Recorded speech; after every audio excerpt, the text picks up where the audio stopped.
I feel so privileged to do what I do, honestly. And I feel like every film is such an incredible opportunity. So I feel really excited to be in that position, to be able to go to work. And I really like deeply feel like every day and every moment I want to make the best that I can, and take advantage of those opportunities and moments. So I feel invested, which is different. I think I feel deeply invested in bringing as much to it as I can.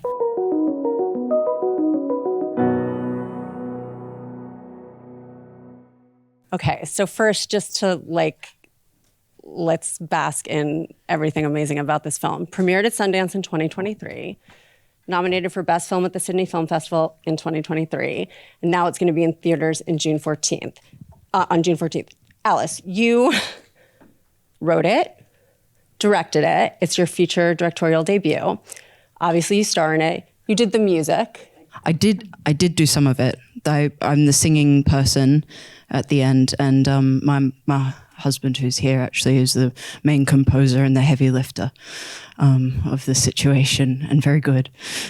So many hats. Jennifer, obviously, star, and you were also an EP on the film. So lots of very family, just really in it. Obviously, these characters, the first thing I found myself constantly when I was watching this film, I don't know if you had the same experience, I was like, it's a comedy. No, it's not a comedy. No, it's a comedy when it's not a comedy. And I think so much of that came from your portrayals of the characters and these two incredibly complex women.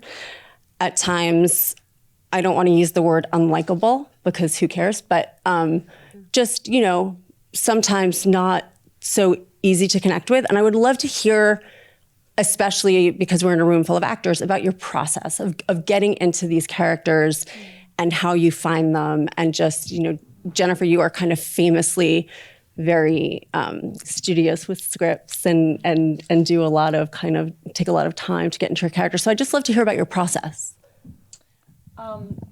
Thanks. Well, I thought the script was really funny when I read it. And I thought it was funny in a way that I hadn't seen before. And I thought the tone of it was pretty unique. And I loved how messy and complicated the characters were. I love that at the center of it, you had these characters who were, you kind of liked them and they were kind of reprehensible and you got what they were going for, but so much is getting lost in translation. And I was really intrigued by it and intrigued by her writing, which I thought was extraordinary and special, and really wanted to see, what she would get up to as a director. I saw her 2 short films that she had done. Have you done 3 or have you done 2? I saw 2. I've written and directed 2, yeah. Okay, so I saw them both, and I thought they were both great. So Lucy I was really excited by her as a character, and kind of frightened of her, and really excited by how funny it was, and not sure how to go about having it also honoring the part of it that was really true and painful, because I think also it's not a satire. I think it's I think that the humor that, for me, she found it's she's looking at that world with a lot of love, and compassion, and tolerance, even though there's stuff in her choices that are misguided. So I'm just kind of rambling a little, sorry. But so I started trying to think, how would I play a character that does something ultimately so bad that it's criminal? How do I understand her enough that feels inevitable for where she is, you know, and build backwards from there. It was reprehensible, but I blame you in that moment. Alice, what about you? How did you get into Dylan? I had such an interesting sort of situation occur that wouldn't have happened if not for the multitude of hat situation, which was that I was watching you all the time. And, you know, we didn't have a lot of rehearsal period. Like, you know, we'd spoken, but it kind of did create this strange, larger than life parent feeling that you have, you know, where you know every expression of their face, you know exactly what they're feeling at all times. So when we finally got in the scenes together, it just felt really, like I don't know, like so strange and familiar and normal, actually, in a strange way, and almost my desire to have to still be the director, but then also be your little baby girl, you know, like how it's weird with parents. It's like, I'm an adult, you know, and I know what I'm doing. I'm directing a movie. And also I'm your kid. And like, did you like that one? Like, I don't know. It was weird. And, you know, I don't really feel like, oh, I really want to like act and direct all the time. I don't like I love watching other people act. I love watching you know, people act. It makes me happy, so happy. But there was something about the strange rules of this story and this structure of making it that I had an instinct it would be okay and that it would work. In my opinion. But yeah, that was kind of part of it. And then of course, just a lot of rolling around on the ground with my stunt coordinator, Dana Grant, who was once upon a time Xena warrior. Yeah, she's amazing. Yeah. Oh my God. Yeah. Okay. So that leads to a question that I'm sure we all have is the stunt part. Just tell us about it. It's such a physical role. Were you doing all of your own stunts? I mean, no, we tried. I really wanted to try and use some in-camera trickery so that we could actually also enjoy like what stunt people do, which is, you know, you walk around the balcony and they take your hands there and then their hands there and then they do the fall, you know? Like it was really fun to do the magic. Like we actually had the same stunt double, which I thought was also a beautiful thing for mother and daughter to share a physicality. Jess O'Connor, she's really, really special. I have some great Polaroids of her with the chair in from rehearsal. I mean, I can roll down any corridor that you ask me to. That's for sure. I won't ask you to. I'm very good at falling over. I actually always have been, but this time now more professionally so. And like it was just a great. I wanted everything to be safe, because I did have to like make sure I was there till the end. Yeah. Good job. Thank God. Oh, thank you. So you mentioned Xena, warrior princess. So Jennifer, your character, this is where there's so many threads of this film that are like, it's like. Sorry, I just always forget that Lucy Lawless played Xena, and I always forget her name is Lucy because there was actually a cashier that's name was Lucy, and I remember seeing it and I was trying to find a name for the character and I was like, well, Lucy is right. And then I was like, I've made her a warrior. She was a warrior princess, and so sorry, it's not Lucy. I've never made that connection, okay. So I think but the whole child actor thing is obviously something that you could relate to. That you've been a working actor since you were 10 years old. I think you did Labyrinth at 14, and obviously the difference, we don't know it explicitly, but we get the sense that Lucy has maybe not stopped acting because she wanted to. I don't know if that's part of her backstory, but how much of your own just kind of experience as a child actor did you bring into the role? It's funny. I don't really look for myself in those in the characters, to be honest with you.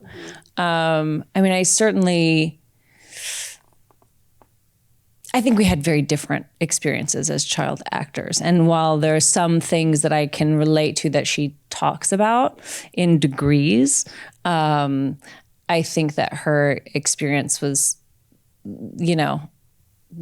largely traumatic for her and crippling for her.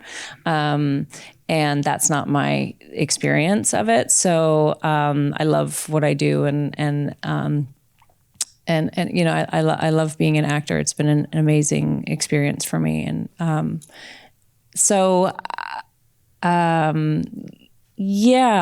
that's different. But and yet at the same time, I can relate to some aspects of it, But I think it really marked her in a way, and she got sort of stuck there, which is why I feel like she has that thing, like when she kind of ultimately cracks and erupts in that scene with the chair, and she loses it. She's sort of, I imagine her doing this sort of like movement that was maybe part of what she did in that film, that she kind of regresses back. So she's doing these crazy movements and stuff. That's part of what her shtick was when she was a kid, and she never quite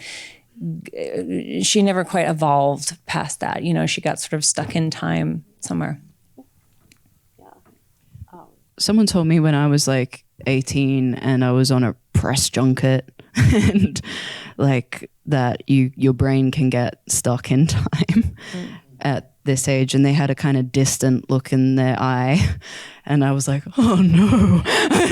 and but it's never kind of gone away, and I so don't get that from you, by the way, but I often think like, how have you given it the slip? But you have, like, you seem very you seem very yourself, and I don't know how you do that. It's great.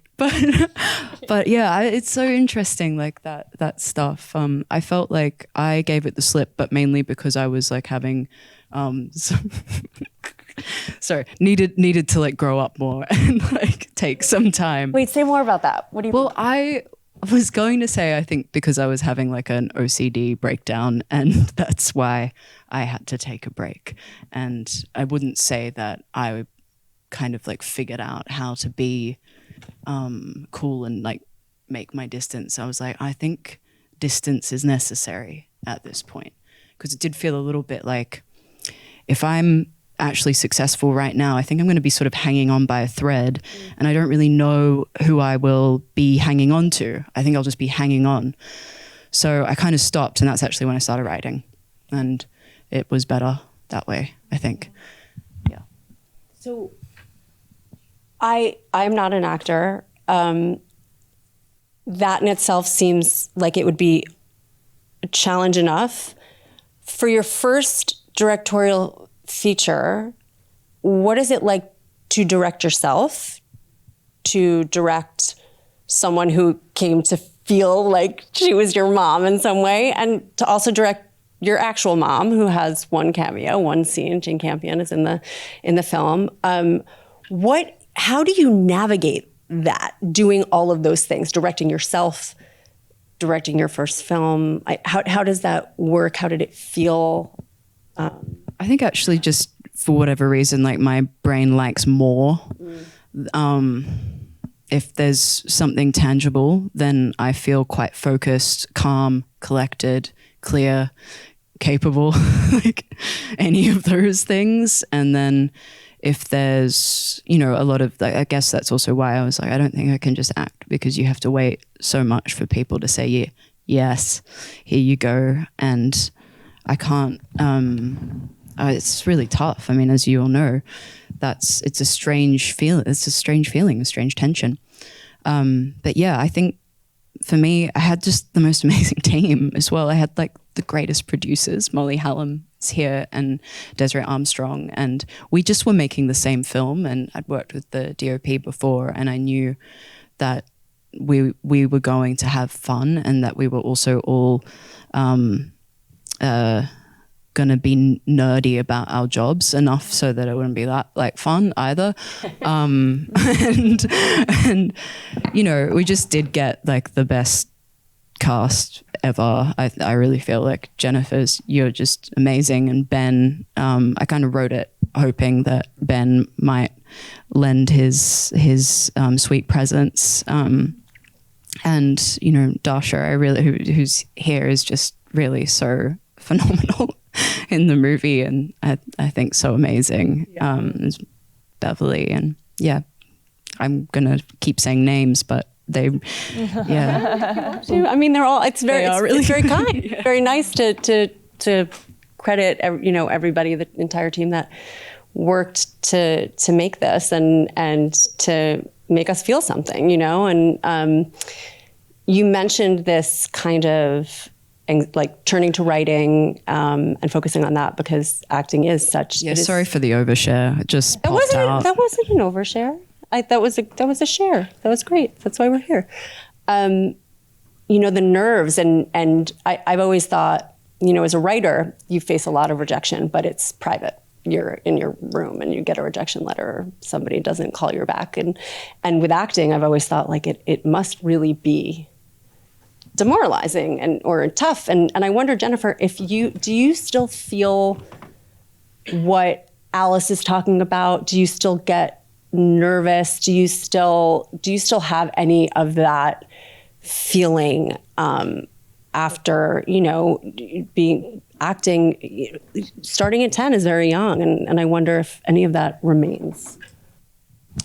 I don't think attached to having started when I was a kid, I feel like what I do is, I feel so privileged to do what I do, honestly.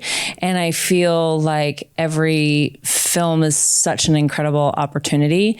So I feel really excited to be in that position, to be able to go to work. And I really like deeply feel like every day and every moment I want to make the best that I can, and you know, and take advantage of those opportunities and moments. So I feel invested, which is different. You know, I think I feel deeply invested in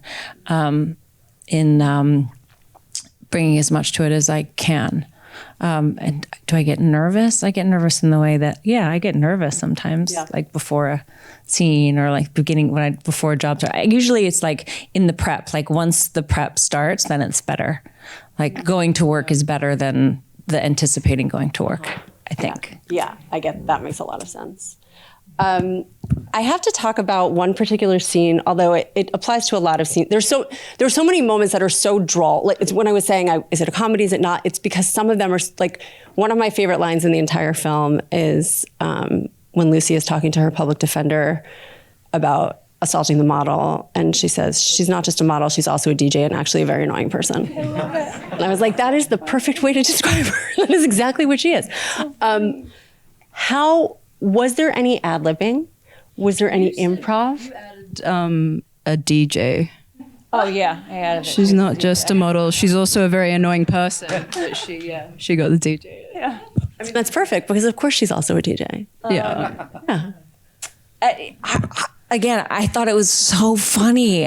To me, the writing was so funny. Like it was humor that when I read the script, I laughed out loud. Like the baby exercise, I was like crying when I read it, you know, like all of it. And then when she's doing the scene at the end where we're in the restaurant, the diner with the lawyer, and it's just one take, the whole thing, and it's so excruciating.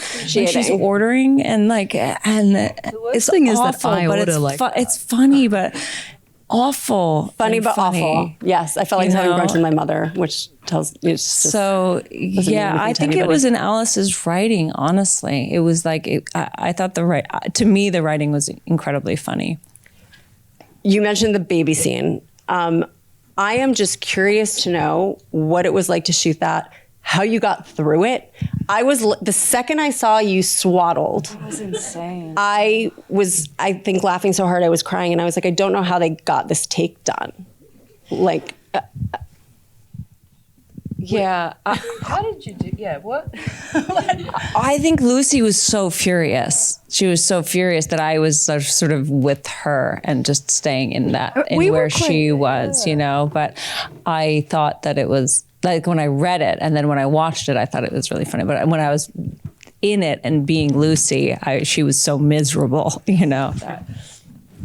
Yeah, we were. Yeah, sorry, I'm just rambling as well. But we were we were with you too. Like when we were doing it, we were all like, "Oh God!" Like what's like very quiet and, you know, treading softly everywhere. And it wasn't until it was in the edit that we were like, it's just like, what is all this? those scenes? They were really fun to shoot. Actually, it was nice because it was like.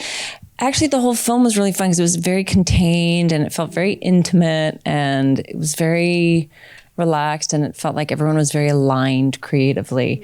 And it felt like everyone was there because they loved what Alice had written and was there like to support her vision. And that was really nice. Like everyone was very, you know, kind of together feeling. I feel like experience. I can feel it when both of you talk about the film. That's so lovely. Thanks, Jennifer, for all the nice things. I was also just going to say, like, when we cast The Retreat, we actually did quite a bit of rehearsal with the group before you got there, which was great because then you would also feel like you weren't as on the ins with them as Lucy.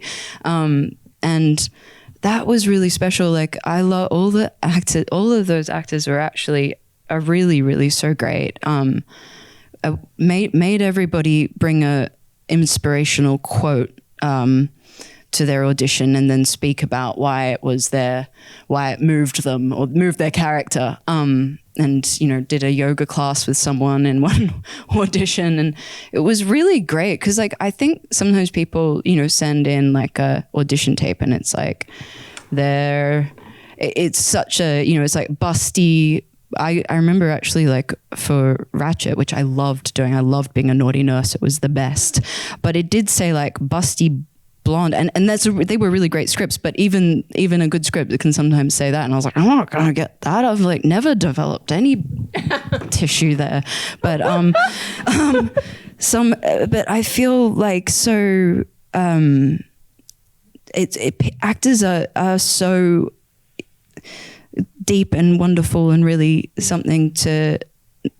I always think it's a shame when like directors are scared of actors, and sometimes they are. Like they think they're sort of like in the way of like what they're gonna do. I haven't really had too many situations like that. I've just heard and I'm like, oh, that's terrible. Yeah, thinking that your actors are in the way sounds like not a great way to make film, probably. Yeah. So I'm curious because we are at SAG and we are with a group of actors.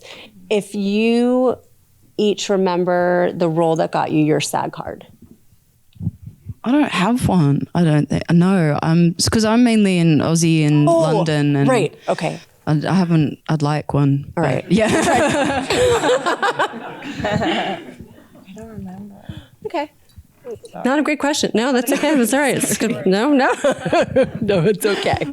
What about some advice? If you had any advice to give to anybody, whether it's, you know, I realize that's such a broad question to hone in on one piece of advice, but, you know, we're with a group of working actors, and I wonder if there's anything, if you had, and it doesn't have to be just one thing, and it can be about anything, what advice would you give to them?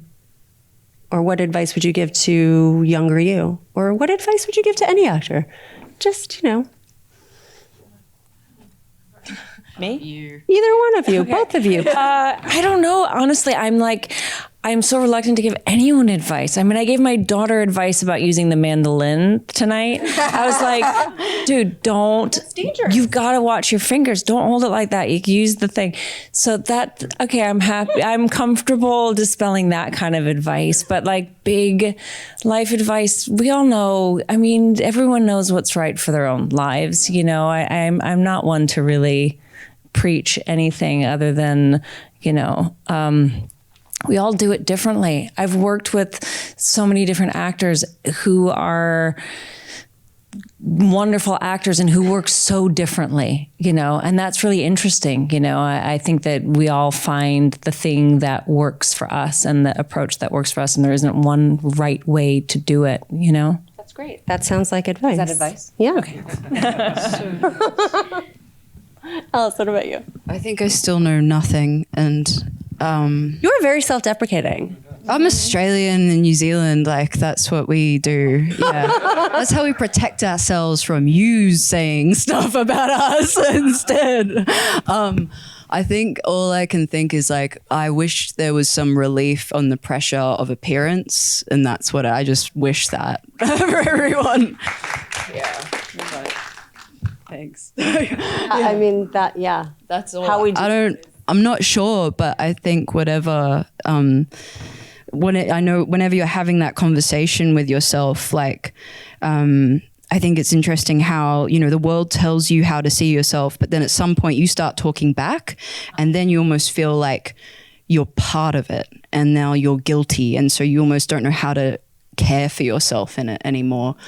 So I think it's like, that's also one of the reasons I wanted to make a movie like this, where the person that you have compassion for is at fault as well, because I think most of the time things are not, it's not like binary code. It's really way more interesting. So that's all. That's all I got. Yeah, that's good. Yeah. That's good. And that's, I feel like that came through in every character, even with Elon. You're like, does he buy what he's selling? Do I buy what he's selling? I don't know. Is he a con man or is he just... I think he's wondering that, Like, that's what I thought, is that he's literally in the moment of going, think what you want. I don't know if I'm even right. I like the way things are like not yours anymore after you've made them. But yeah, I always thought like he's thinking, oh, I'm thinking quite a lot tonight. Like a lot. And I also feel bad. I've got another session left. What am I going to do?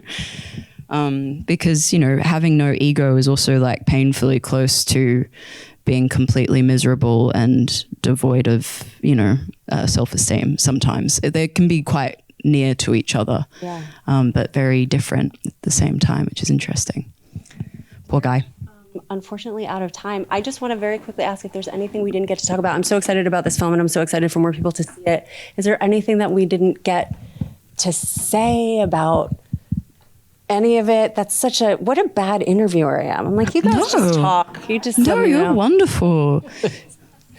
But maybe not. So yeah, congratulations. I'm really excited for people to see this, and I thank you guys for joining us, and thank you so much. Thanks for watching.